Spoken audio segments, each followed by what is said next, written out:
Shalom bien-aimés dans les Seigneurs, merci de nous avoir reçus encore une fois dans vos maisons. Merci pour le soutien que nous recevons de vous. Merci pour vos prières et que Dieu vous bénisse. Depuis la semaine dernière, nous avons commencé à partager la parole autour d'un thème important qu'est la prière. Et comme promis, aujourd'hui, j'aimerais qu'ensemble nous puissions analyser un certain nombre de choses qui permettent à la prière de l'homme d'être efficace, à la prière de l'homme d'être exaucée. Et par l'aide du Saint-Esprit, je prie qu'après cet enseignement, ta façon de prier change à tout jamais. Que ta prière soit une bombe aux retombées immenses et redoutables. Nous allons donc parler de 4 choses qui transforment la prière de l'homme, qui font de la prière de l'homme quelque chose de dangereux, quelque chose d'efficace et qui permettent à l'homme de recevoir tout ce qu'il demande à Dieu selon la parole. La première chose qui nous permet d'atteindre Dieu et de recevoir ce que nous demandons aussi vite, c'est de prier selon la volonté de Dieu. La Bible dit dans 1 Jean, au chapitre 5, le verset 14, « Nous avons auprès de lui cette assurance que si nous demandons quelque chose selon sa volonté, il nous écoute.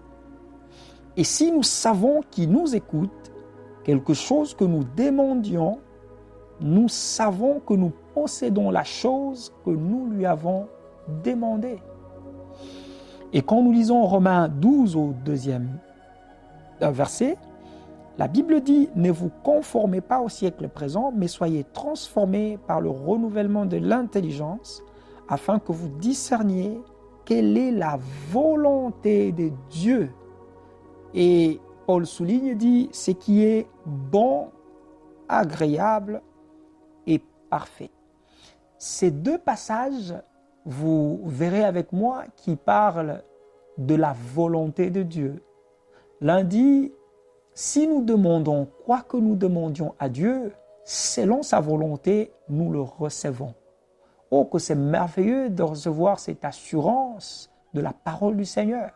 Peu importe la situation, peu importe le besoin, peu importe le problème, lorsque nous demandons selon la volonté de Dieu, nous recevons ce que nous demandons à Dieu.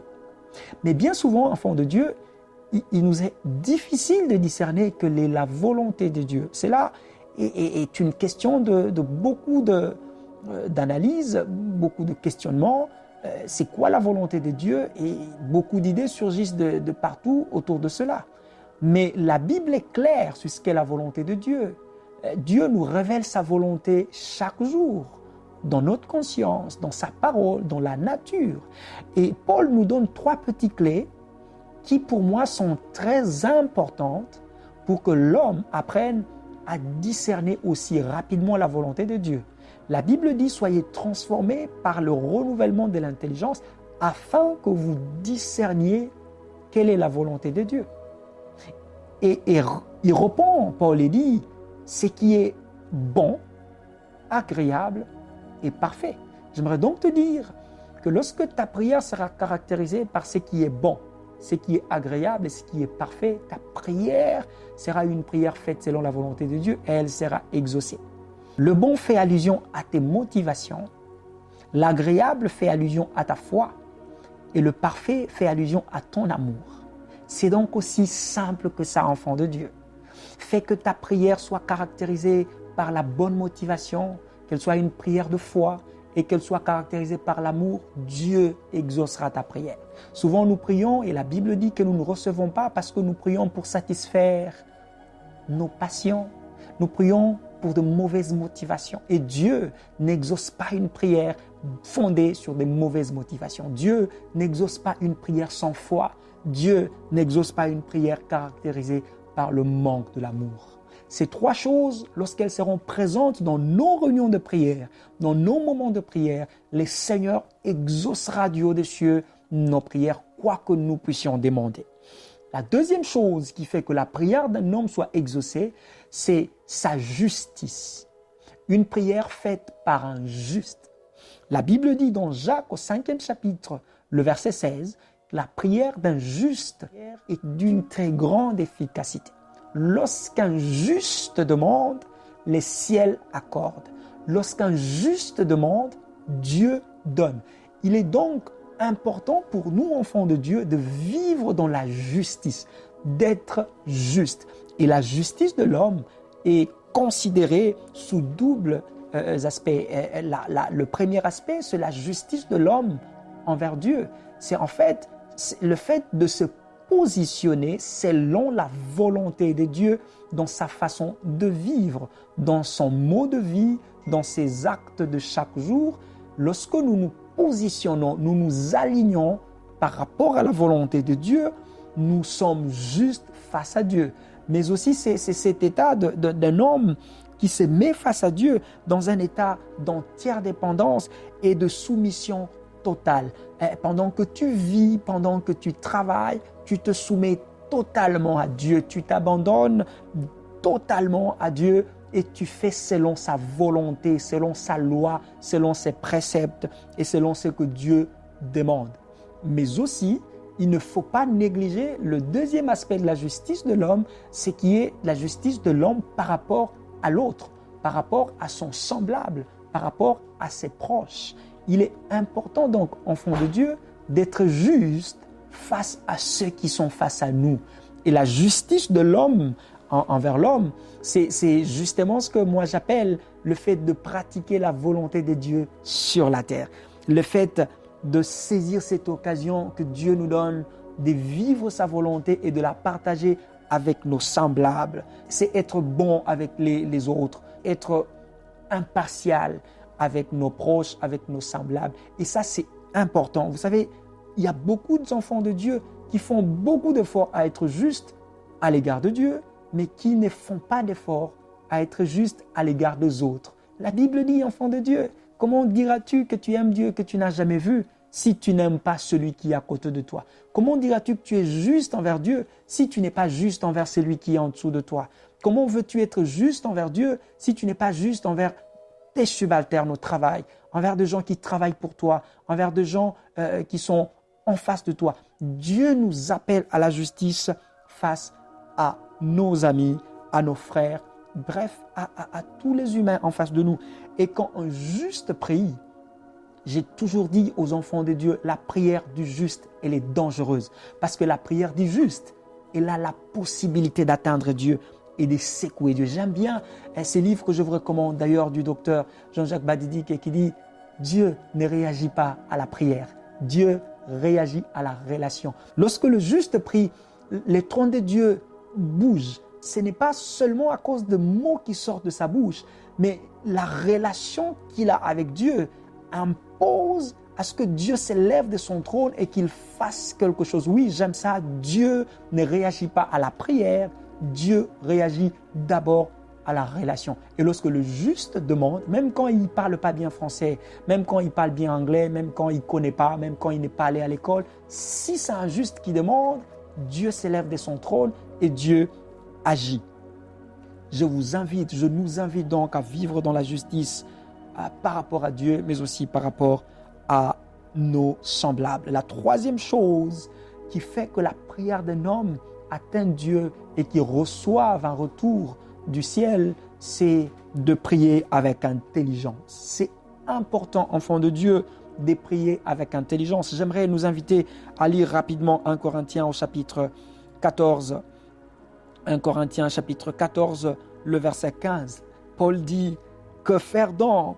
Je prierai par l'Esprit, mais je prierai aussi avec intelligence. Je chanterai par l'Esprit, mais je chanterai aussi avec intelligence. » Il est donc important, enfants de Dieu, que lorsque nous nous approchons de Dieu pour demander, que nous puissions utiliser notre intelligence, que nous puissions nous servir de notre cerveau pour savoir qu'est-ce que nous devons dire à Dieu. Lorsque Jésus dit, par exemple, ne multipliez pas de vaines paroles, il fait aussi allusion à cela. L'intelligence de l'homme doit intervenir lorsque l'homme prie pour que l'homme pèse ses mots, pour que l'homme regarde ce qu'il dit dans la présence de Dieu. J'ai toujours dit aux jeunes gens, faites attention à ce que vous dites à Dieu parce que Dieu peut vous exaucer. Oui, Dieu peut exaucer à la prière que tu fais. Donc, il est important de prier avec intelligence.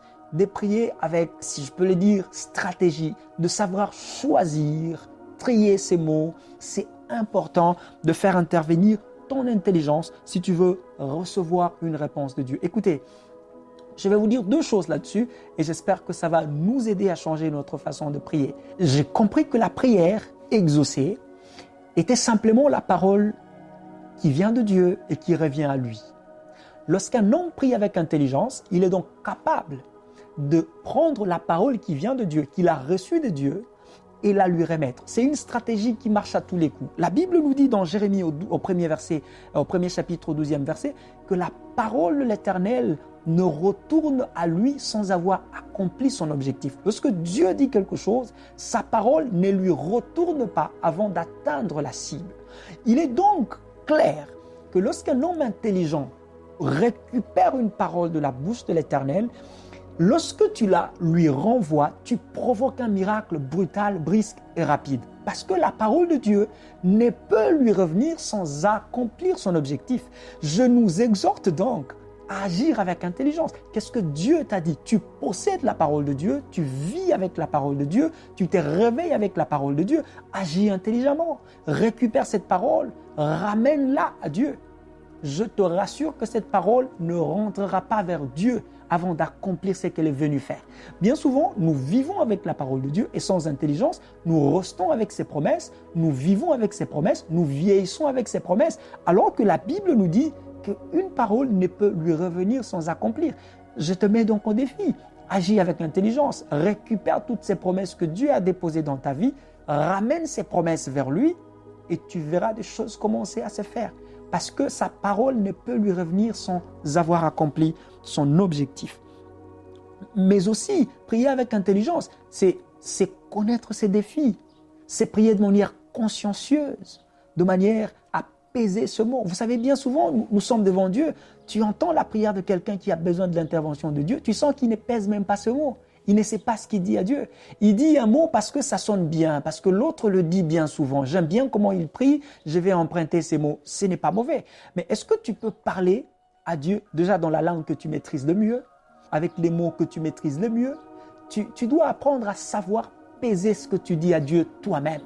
Lorsque les mots que tu dis à Dieu n'ont pas de sens pour toi-même, tu ne sais pas ce que tu demandes à Dieu. Et peut-être tu crois que Dieu ne t'exauce pas, mais peut-être que si. Peut-être que Dieu fait exactement ce que tu lui demandes, mais c'est toi qui ne sais pas ce que tu demandes. Apprenons à nous approcher de Dieu avec des mots que nous maîtrisons, avec des concepts dont nous connaissons l'essence. C'est important de prier et comprendre soi-même ce que nous demandons. La portée de mots que nous prononçons dans la présence de Dieu, c'est très, très, très important. La 4e chose, c'est prier en accord avec une autre personne. J'aime beaucoup ce que la Bible dit dans Matthieu au 18e verset, au 18e chapitre, le 19e verset. La Bible dit, « Je vous dis encore que si 2 d'entre vous s'accordent pour demander une chose quelconque, elle leur sera accordée par mon Père qui est dans les cieux. » Que c'est merveilleux de se rendre compte de ces choses. Jésus dit, si 2 personnes s'accordent, si 2 personnes se mettent d'accord, si 2 personnes se regroupent et sont d'accord pour demander quoi que ce soit, Dieu leur accorde cela. Écoutez, enfants de Dieu, il y a de ces choses que Dieu ne donne qu'à un groupe. Il y a de ces prières qui ne reçoivent réponse que lorsqu'elles sont faites par 2 personnes. Il y a des choses que nous demandons souvent et quand nous sentons que ça coince, que ça ne marche pas, peut-être que la meilleure stratégie, c'est de s'allier avec quelqu'un d'autre pour demander. Je nous invite donc à nous exercer, à faire des alliances dans la prière avec les autres, à s'unir dans la prière. Vous savez, bien souvent, Dieu n'exauce pas nos prières parce que nous ne demandons pas un accord. C'est déplorable de voir des églises entières aujourd'hui se présenter devant Dieu, prier, mais ne pas être d'accord. Ce n'est pas parce que nous prions dans la même chambre, que nous prions dans la même salle, que nous prions dans la même église, que nous sommes d'accord. Nous devons nous mettre d'accord pour demander. Aujourd'hui, il est possible de nous retrouver dans une salle, dans une église, à un nombre élevé, 1000, 2000, 5000, 20 000 personnes en train de demander, mais n'étant pas d'accord. Vous savez, lorsque un peuple, lorsque deux personnes sont d'accord, Dieu respecte leur prière. Vous verrez comment le Seigneur est descendu pour voir l'œuvre des gens qui s'étaient mis d'accord à Babel pour construire une tour. Souvenez-vous d'Esther, quand il a mis tout le monde d'accord pour se présenter devant Dieu et prier.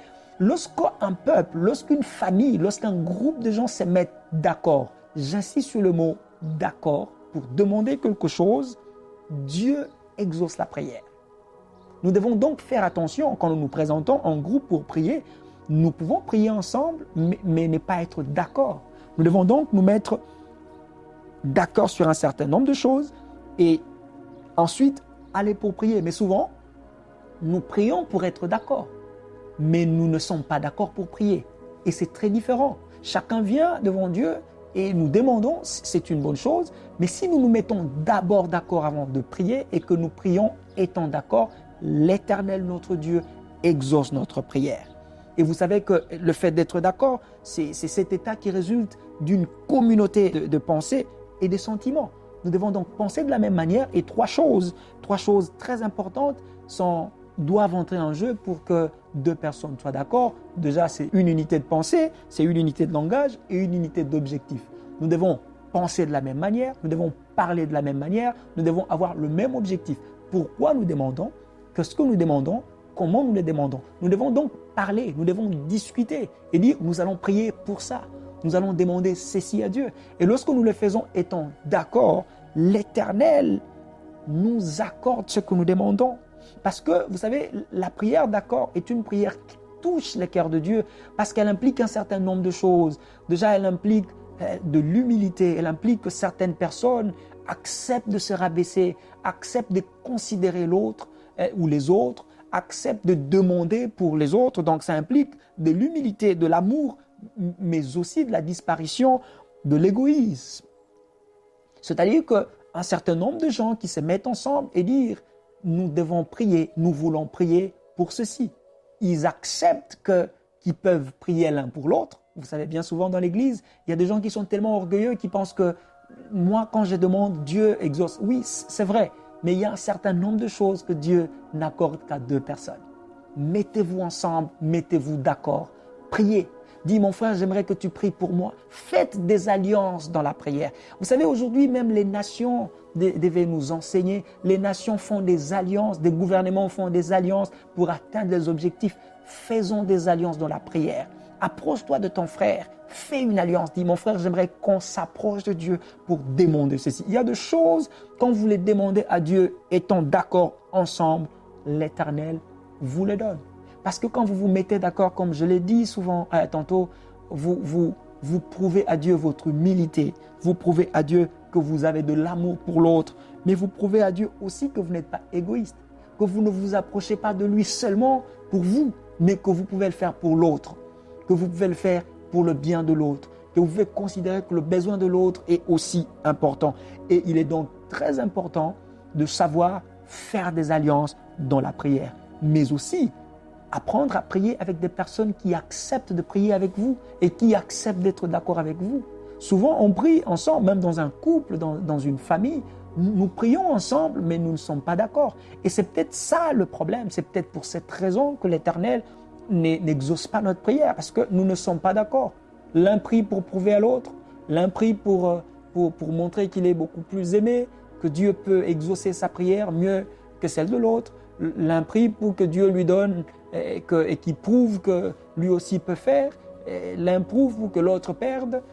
En fait, ces divisions font que notre prière ne perce pas les ciels et que Dieu n'exauce pas notre prière. Lorsque nous prions en accord, lorsque nous nous mettons d'accord pour dire « nous demandons ça à Dieu », l'Éternel exauce notre prière. C'est donc un défi que je vous lance dans vos familles, dans vos maisons, dans votre couple. Apprenez à vous mettre d'accord. Ça, c'est merveilleux d'organiser une petite réunion avant la prière avec ton épouse, avec ton époux, avec tes frères et sœurs, ou même à l'église, pour nous mettre d'accord. Que devons-nous prier? Que devons-nous demander? Qu'allons-nous dire à Dieu aujourd'hui? Et essayez de discuter, mettez-vous d'accord, ayez l'unité de pensée, l'unité de langage, l'unité d'objectif. Lorsque vous priez de cette manière-là, enfant de Dieu, votre prière est efficace. Elle touche Dieu et Dieu s'élève pour exaucer votre prière. Je nous invite donc à faire de nos prières et de moments des prières efficaces. C'est bien de demander à Dieu des choses, c'est mieux de recevoir ce que nous demandons. Et cela est un choix que nous avons à faire.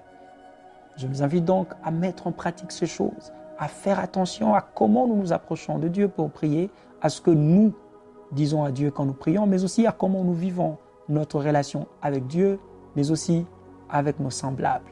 J'aimerais donc prier avec quelqu'un qui me suit afin que le Seigneur nous aide, afin que le Saint-Esprit travaille notre façon de nous approcher de Dieu. Vous savez, la Bible dit que de lui, nous apprenons, que le Saint-Esprit nous apprenne à prier, qu'il nous apprenne à faire de prières efficaces, des prières qui atteignent le trône de Dieu et qui sont exaucées. Prions les Seigneurs. Père, je prie pour mon frère et ma sœur, afin que tu nous fasses du bien, afin que tu nous apprennes à prier. Saint-Esprit, tu es l'aiguille et l'enseignant par excellence. Je te demande donc que par cette prière, tu apprennes à ton peuple, que tu nous apprennes à prier.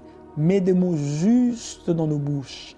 Travaille notre intelligence, travaille notre caractère, notre sens de justice envers Dieu et envers les autres, afin que nous soyons capables de dire des choses qui atteignent Dieu, de demander des choses que nous recevons de Dieu.